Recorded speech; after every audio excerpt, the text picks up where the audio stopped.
Hey YouTube, Dawson Ryder here. Welcome to my review for the Galactic Snackin Grogu from Star Wars the Mandalorian. This is another animatronic version of Grogu adding to my collection of Grogu reviews, and I think it's actually one of the first main Grogu toys to be addressed by his name, since his name was actually revealed. But this is kind of like Animatronic Grogu 1.5, and then it shares a lot of similar features to the animatronic one, but I think it looks a little less accurate in some aspects, and it kind of focuses more on that feed your baby type of toy. But it's still pretty neat. I mean, just look-wise, it certainly doesn't look bad. You can see I have it in a tilting position because that's where it stopped. But for its head sculpt here, it does look accurate-ish, but I think there's some things holding it back. Of course, most notably, you have the mouth here, which is meant to sort of open and close to replicate the chewing and stuff, which can take you out of it in terms of display. But the general head sculpt still looks good, and you have these rubbery ears because of the way it's going to morph, and it actually has some of the most pronounced hair. When I get a comparison here in a second, you'll see it's got some of the most pronounced little fake hair here. And the eyes do look good, but just because of the way they sit there like this, they do look a little bit strange, almost cross-eyed, and they don't look quite right. So it doesn't look to me as accurate as the regular animatronic one, if that's something you're looking for. I think the clothes actually look generally good, and it's one of the better looking outfits on him.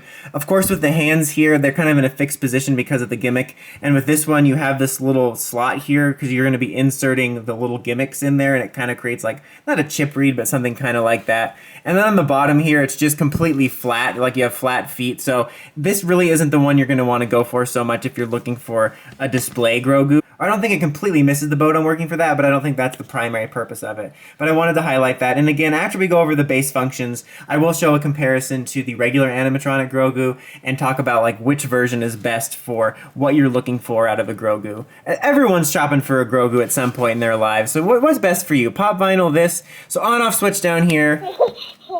And you get a lot of the same familiar baby cooing noises you've seen with all the other Grogus. So if you've either seen one or have one, this probably isn't the most exciting for you. It's still adorable to me.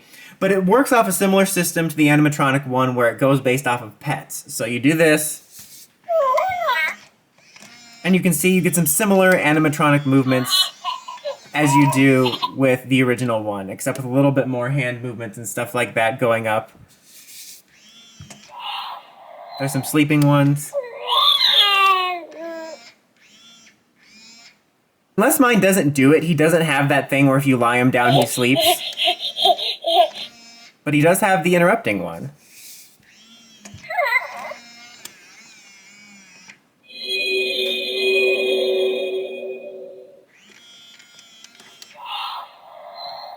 And you can see there's some force noises.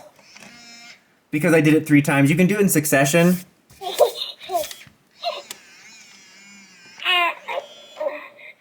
And when you do it 3 times, whether in succession or at least close together, it will activate the force noise. But if you just do one at a time, it'll alternate between some of the similar movements. And then there's the force one again.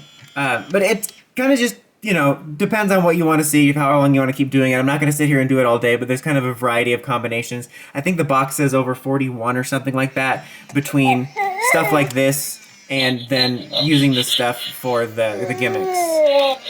That was what that pose right there is. I like to call that everybody betray me. I fed up with this world.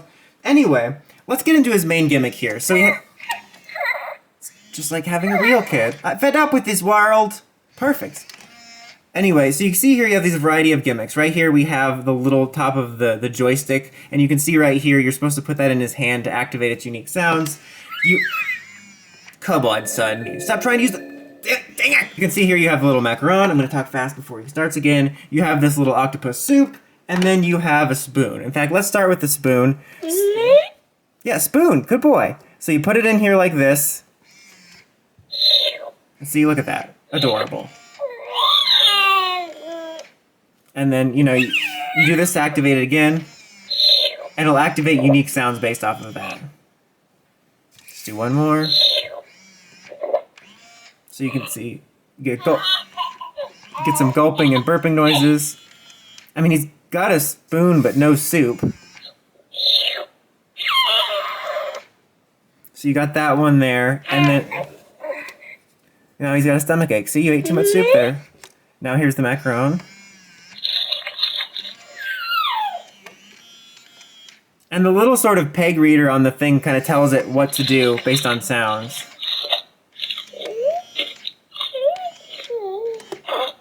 I wish mine didn't have this little scratch on there.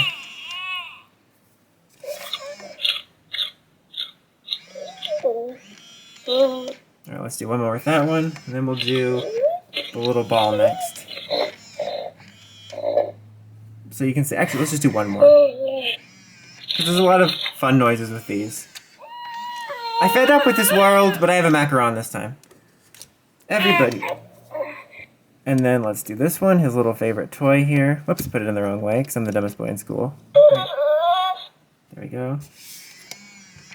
I'm not supposed to eat that, buddy.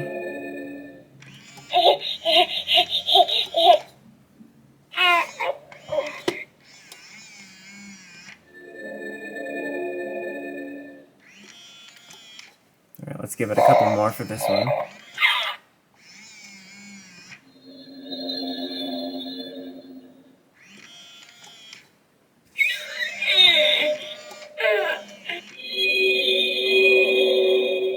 Alright, now let's do the last one, which is the soup, which is my favorite one because he can make it look like he's gripping it with both hands, which is kind of cool. Just note it does come out. It's just a little bit insecure. Like, it does snap in here a little bit more, but it can be a little bit insecure. Like, I had it on the ground, and it just lightly fell over, and it comes out. So just be careful of that.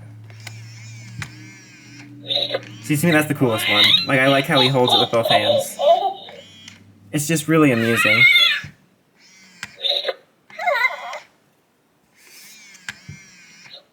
Do a couple more with this.